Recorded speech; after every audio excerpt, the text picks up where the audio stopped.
Israel mission, and we are grateful to you for upholding that legacy. Ladies and gentlemen, please join me in welcoming the Prime Minister of the State of Israel, Benjamin Netanyahu. Okay.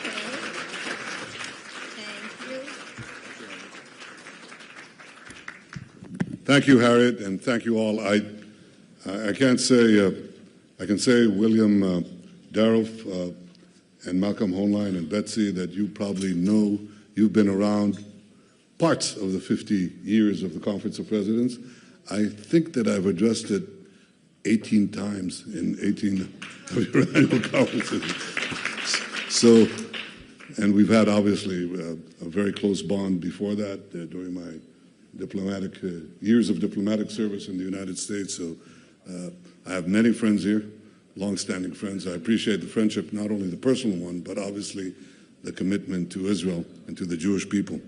I think you come here at a pivotal moment in our history.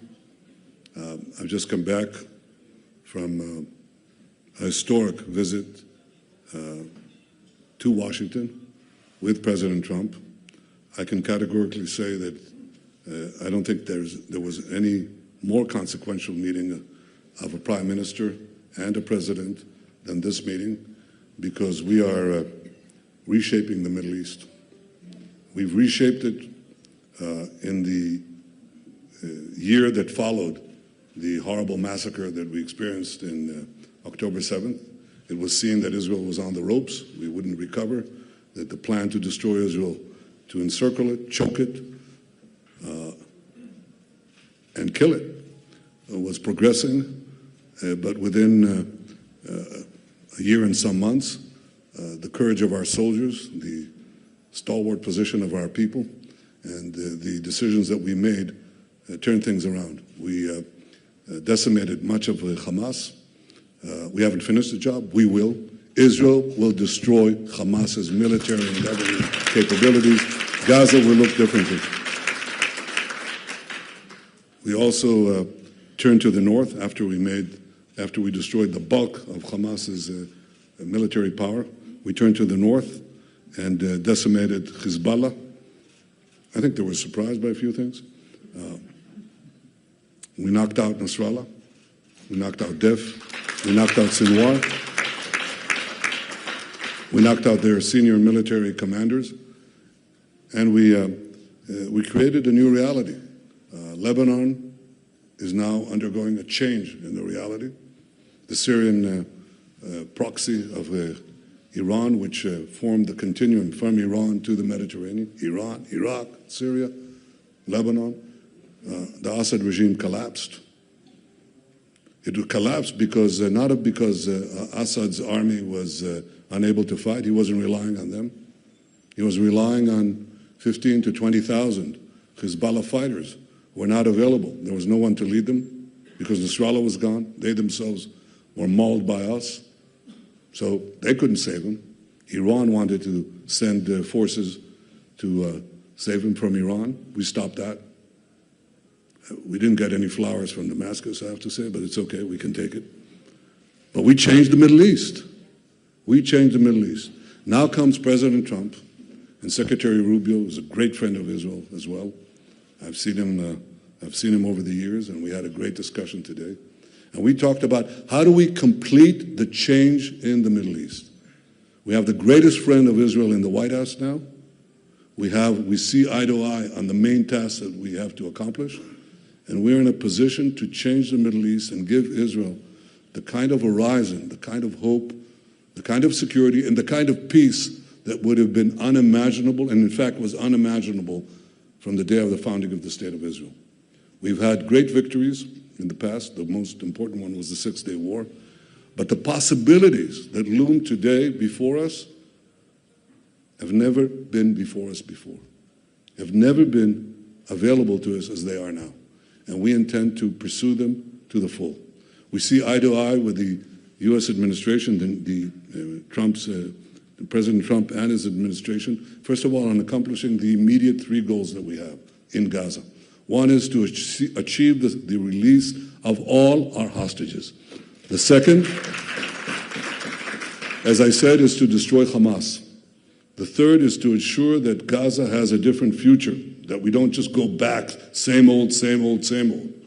And there I have to say that President Trump has presented a bold new vision and the only plan that I think can work to enable a different future for the people of Gaza, for the people of Israel, for the surrounding areas. Why not give Gazans a choice?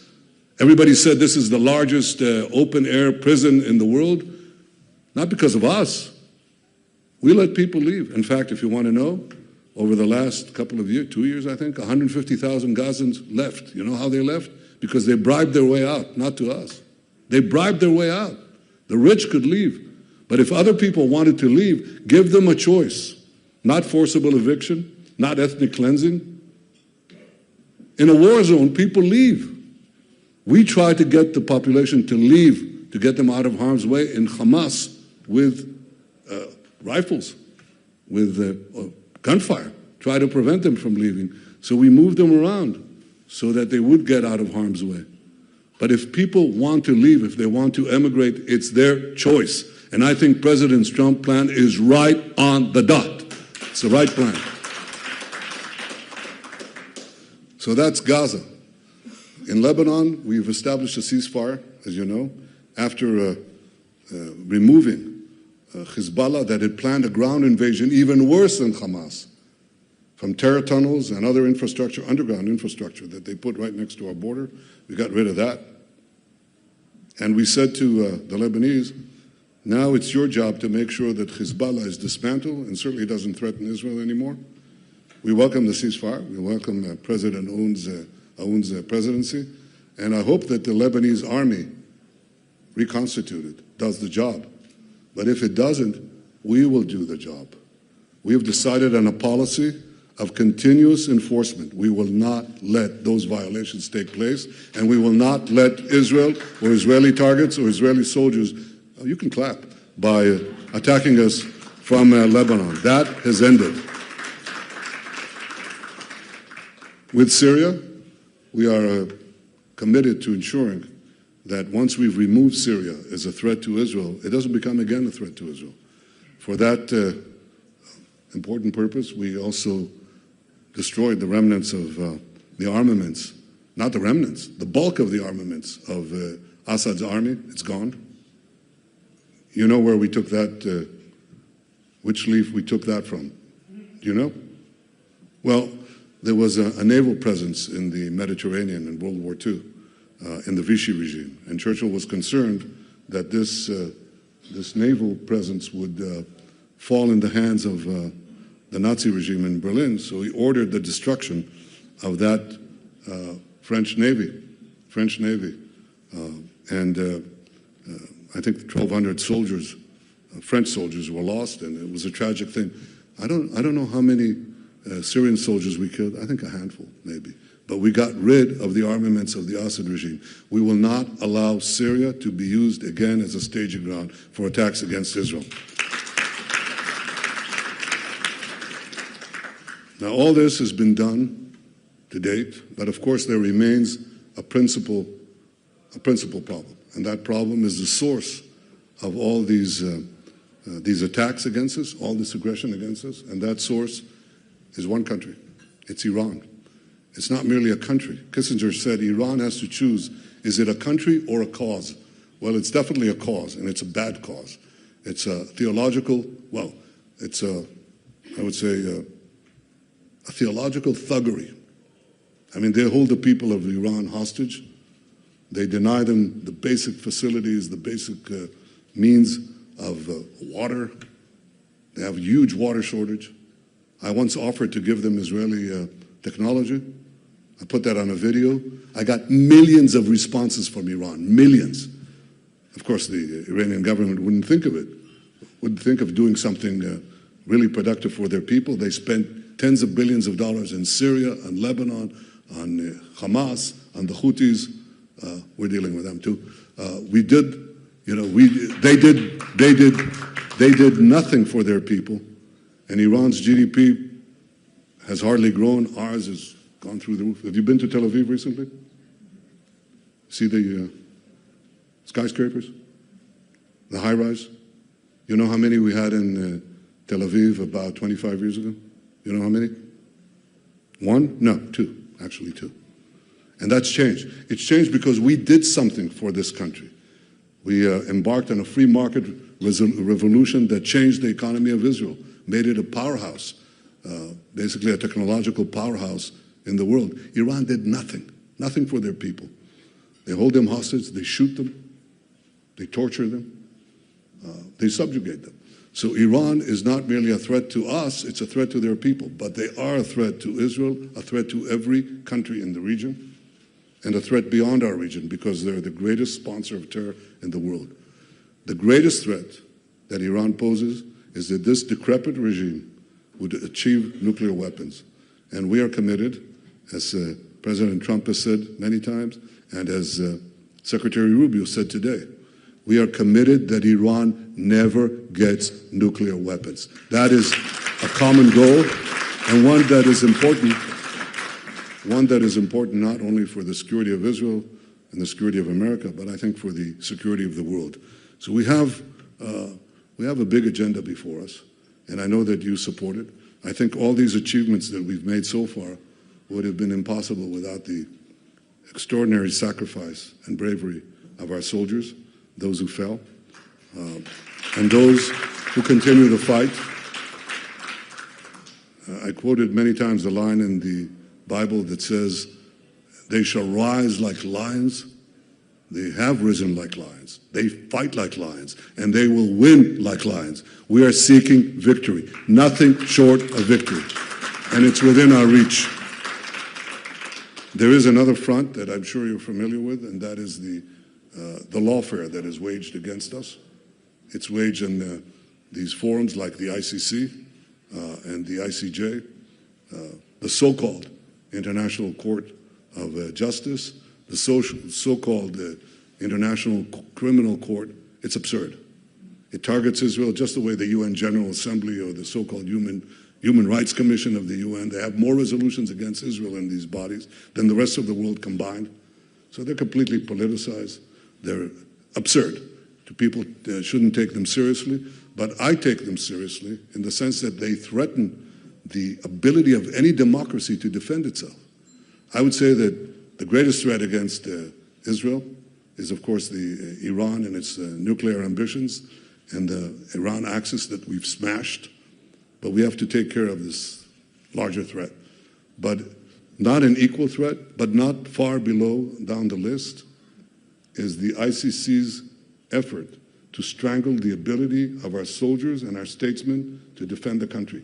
They will determine if we can fight, whether we can fight. They can arrest our soldiers. They can arrest our leaders at any point.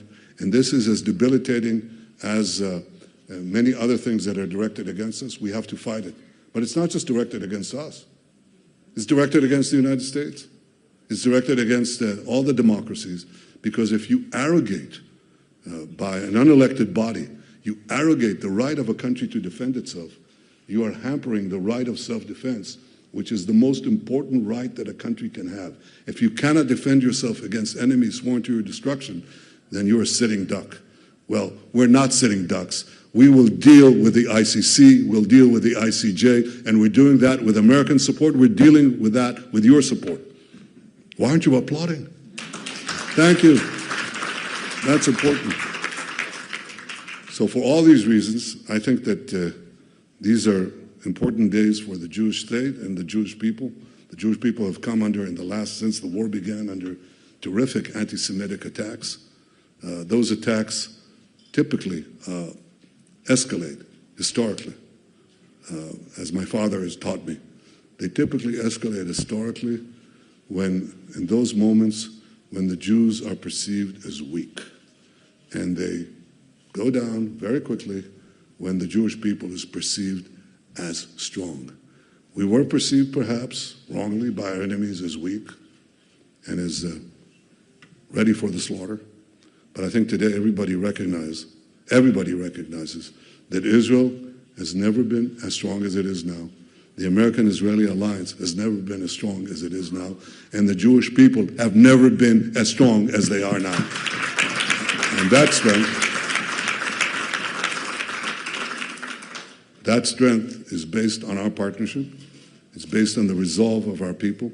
It's based in our belief in our great traditions. It's based on our faith in our past and the future as well. And I think that together, greatest days are still before us. So I hope that next time that we meet, come back next year, you'll see the difference, even greater differences than you see now. I look forward to your next 50 years. Thank you, friends. Thank you. I'm going to thank you. Let me shift a little bit to your right, and I'll read this through. Thank you very much. Thank you once again for joining us, Mr. Prime Minister. Tonight, as we embark on this truly historic occasion, the 50th annual mission of the Conference of Presidents to Israel, as we prepared for this milestone, we came across countless images of you over the years. You said you believed you'd spoken here 18 times. We count more like 26 if we count your times as finance minister, leader of the Likud party, and private citizen. Your enduring presence and steadfast support are deeply meaningful, and we're honored to welcome you once again. The most important message that we bring to you tonight is this: the bond between American Jewry and the people of Israel remains unshakable. The motto of the Conference of Presidents is strength through unity. And this unity extends across American Jewry, the global Jewish community, and the enduring alliance between the United States and Israel. Mr. Prime Minister, as you well know, the Jewish people are strongest when we stand together. Likewise, Israel and the United States are strongest when we stand together. We welcome the continued deepening of U.S.-Israel relations, as reflected in your historic meeting with President Trump last week and Secretary of State Rubio in his visit today. The alliance between our nations, our governments, and our peoples is built on a foundation of shared values and unbreakable history, forged over decades and arguably centuries. The Conference of Presidents is proud to stand as a pillar of that foundation. Tonight, as you said, we stand at a pivotal moment in Jewish history. This is our fourth mission of American Jewish leaders to Israel since October 7th, nearly 500 days ago. We stand here with a clear and unwavering message. American Jewry stands united with the people of Israel in demanding the immediate return of our hostages, and we stand resolute in supporting Israel's absolute right to defend itself and to ensure the total eradication of Hamas. And you can applaud. I do. Mr. Prime Minister, our history shows unity is our greatest strength. It has allowed us to survive and thrive for 3,500 years, and it will continue to sustain us in the challenges again. Thank you again for your friendship and your unwavering commitment to American Jewry and to the U.S.-Israel relationship. Thank you. Thank you, sir. Thank you all. Thank you. Thank you. Thank you. You will be here for 50 years. You have to also see that we're connected by blood. It's the people, and it's really the genes. That's right. It's the It's a neshama. Thank you very much. Thank you all. Thank you.